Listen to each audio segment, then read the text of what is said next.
interesting. describing it. Yeah. Yeah. So, do you want to move forward to agenda item number one? Well, I don't remember what it was. I was It interested was in you going had back to that. work. Well, I had that as number three. You might have had it down twice. I had it down Because, as number three in text, but on the pre-tape, I was like, "Hey man, let's move this to number one." Or oh yeah, okay, good. Well, it should be number one. Definitely should be number one. So I'm going to say, you're the one who's had the experience. So go ahead. You've got the mic. yeah. So I would say there's a lot of trade-offs, and just for the audience, I apologize for all the edits that are probably going to proceed, but here we go. So, on the one hand, the peace and quiet and sort of the mental. I mean, the difference between walking into a building full of people that are relatively happy to see me as opposed to the second they see me, it's either demands or criticism. Like, occasionally it's a happy to see me, but that's really only my madre. Yeah, yeah, And, so there's more positivity. That's definitely a good thing. I feel like I'm surrounded by sane people and just that feeling of like, oh, we don't have to toxically scream everything.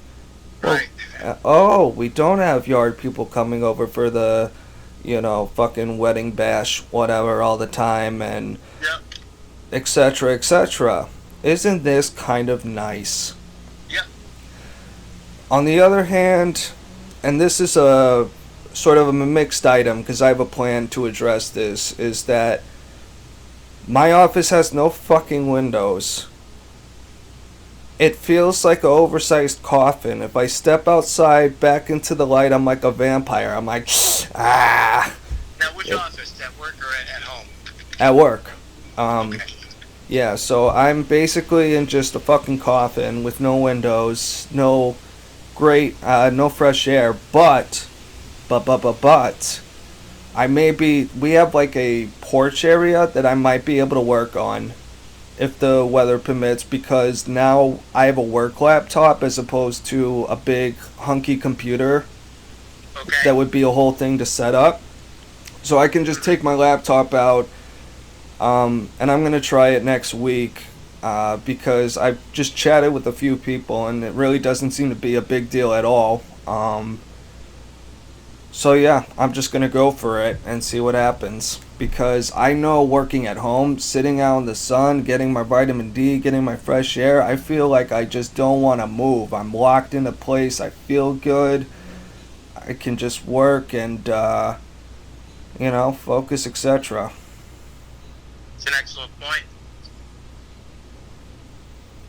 It's a totally right on target sort of notion, not even a notion, it should be a planning strategy really for your administrators to think about what environment does this person work best in.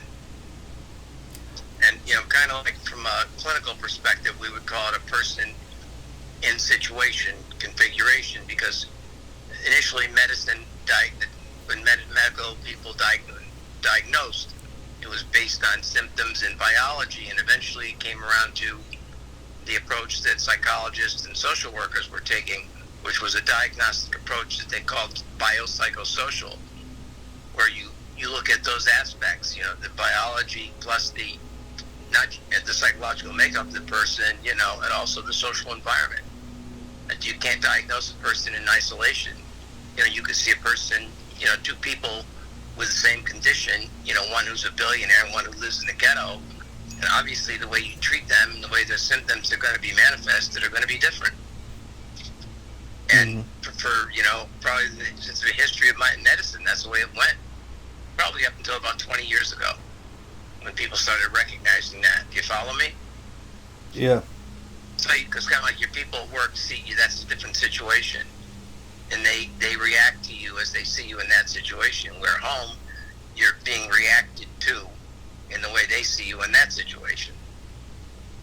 And that's a common thing that I've heard in all the people's, comments about working at home and making that transition. Yeah, because it could, easily go the other way if I was at a a shitty firm where I just didn't like. I felt like everyone was just out to bully me. Hmm. Hostile work environment or whatever. But so luckily for me, that's not really the case. You know, because almost part of it was just well, first of all, if I learned in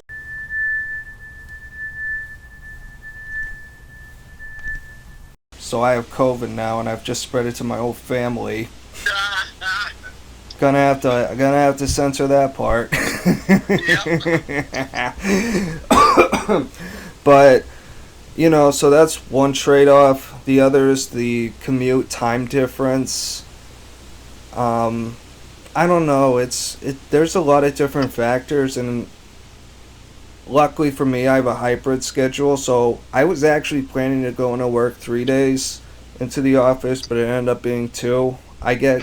I get 2 days to work remote, so it wasn't a big deal at all.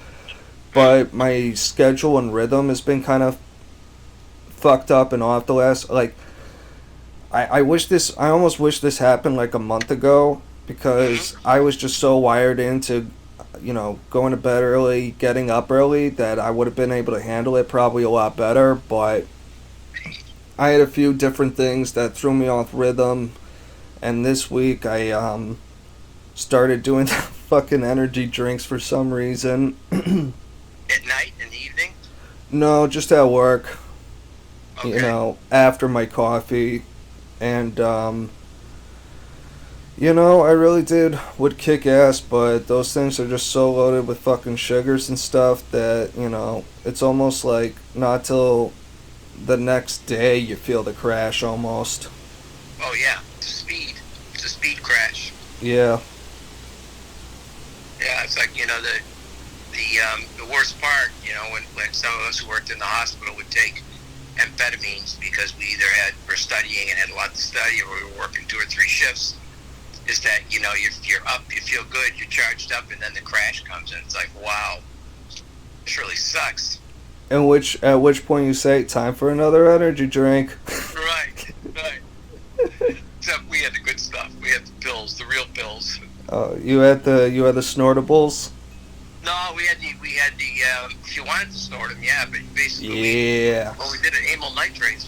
Those were just the toppers. Just the cherry on the sundae. But the good amphetamines. The good stuff. Yellow. What the hell the nicknames were at that time? Yellow jackets.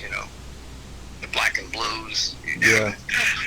Basically, it was speed, a form of amphetamine. Yeah, man, I miss my amphetamine days. Yeah. Just, man, new level of aggression and focus, and it was fun. It was a lot of Yeah. fun. I'll never forget the time I did Vyvanse for 2 days in a row and didn't sleep at all, and then by the time I crashed at the end of it, I thought I was just gonna have a heart attack and die. Really? How long did you stay on Vyvanse? Those I got from a friend in college, so that was pretty much just a 2 day experience. Okay, because they were never prescribed for you, right? Nope. And they never would have been because of your heart condition. When Vyvanse first came out, Mass General did an extensive study on on Vyvanse and the effects on heart and people who have heart conditions. It was a clinical concern. You didn't even know that at the time, right? I'm sure I was aware, but was like, just give me a pussy dose. Yeah. Because that was kind of my attitude towards amphetamines, because I got into them shortly, just a couple of years within learning about the whole heart thing to begin with. Yeah. Was your heart racing, jumping around? Oh yeah, so college is just like a place to wreck your soul. I feel like if you Exactly. don't know Yeah. what the hell is going on, which I sure as fuck didn't. From a perspective of it helping your focus and concentration, did you have a chance to assess that? The Vyvanse? All I remember is that being curled up in the bed part. The rest is just one big blur. I mean, it kept me awake. I'm sure that part is true enough. Right, right. favor of Vyvanse just from anecdotal reports from people. But recently I talked to someone who has been on it and swears by it, an adult, who said that the Vyvanse has been the best of all the amphetamines, the stimulants she's ever taken, as far as her concentration and focus and things like that. The one meth rock to rule them all, Bob. Yeah. Yeah. Well, didn't this take a fucking diversion? Yeah, it certainly did. Certainly did, because we were talking about that conversion from home to work, basically. Yeah. And the takeaways are that you basically sort of see positives and negatives in both environments, right? That's correct, and it's hard for me to determine which one I like better. I just feel like trying the porch thing at work will make a huge difference. Cause it's just I really don't like zero windows, man. It's just not good. I need to know there's a sunlight and a outside world, bro. If I'm gonna be sitting in there for 8 hours. Yeah, I get you. You were saying something about, I don't know if you're referring to there's more, less people around, or you'd have more privacy at work this time around, or something like that. You remember what your comment was? I don't remember precisely, but I will say that there's just a lot less people getting up in my biz and yelling at me and asking me to do dumb, selfish, things for them. Okay. And having people being in a workspace, and then all of a sudden everyone needs to come out there and I have to move. Stuff like that's not going to happen at work. But there's also, and it was interesting because I remember a few weeks back hearing some podcast about this lady who was talking about prison, and one thing that I think is sort of under, I guess, perceived in most people's minds is the constant loudness and the sort of mental ramifications of that, of just, even if you're kind of just doing yourself and being left alone, you're still crammed with a bunch of people, and the people are loud, they're rowdy, they fight, they scream, they talk shit, they laugh. It's just like, oh, what was that movie? No, that show we watched a while back about two guys who tunneled their way out of prison. They fucked one of the ladies to Oh yeah, that was a true story from upstate New York. Yeah. Upstate New York. Yeah. There's a scene where the dude is just trying to. I can't even remember what he's doing, but he's just like, "Can you turn that fucking radio down?" And then within 5 seconds, it turns into just a brawl. And Right. that's how I feel like at my house. I feel like it's historical as far as families living together for hundreds of years and being, many people packed into a small area. But I think it's just so suboptimal. That's why, my long-term vision is to start my own commune where basically everyone has their own house. Yeah, there you go. But yeah, that whole group living thing has never been ultimately successful. And it's almost counterintuitive to me, because you would think you'd want people around to watch your back or help out, but you have to find a good crew to make that really work. Yeah, but there's so many subtleties in relationships. I mean, if you watch any of those, old comedies, where the dynamics and friendships change, like Friends, for instance, that show. Ross is dating Phoebe. What's that? I said Ross is dating Phoebe. Right. It's all built on the conflicts and relationships, and of course it's prefabricated, but it's still, that's the premise of the show, I think. Yeah. But getting back to the work, the switch over, you mentioned the drive, mentioned having a little outside space or sunlight, so to speak. Any other things major?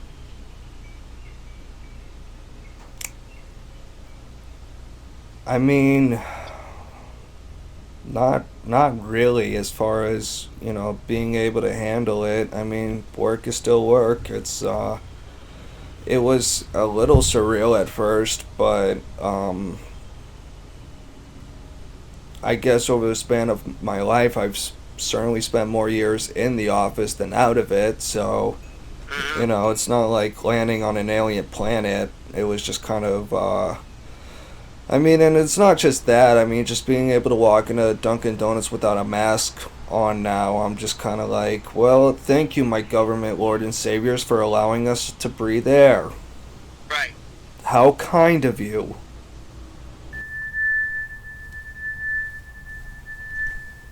Right.